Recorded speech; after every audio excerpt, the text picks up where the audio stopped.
যশোরের শার্শায় জাতীয় মৎস্য সপ্তাহ 2023-24 উপলক্ষে মাছের পোনা অবমুক্তকরণ করা হয়েছে।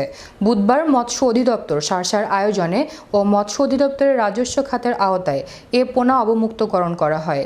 এ সময় সরকারি প্রাতিষ্ঠানিক জলাশয়ে মাছের পোনা অবমুক্তকরণের অংশ হিসেবে শার্শা উপজেলা পরিষদের পুকুর ও শার্শা থানার পুকুরসহ 17টি পুকুরে 428 কেজি পোনা অবমুক্ত করা হয়।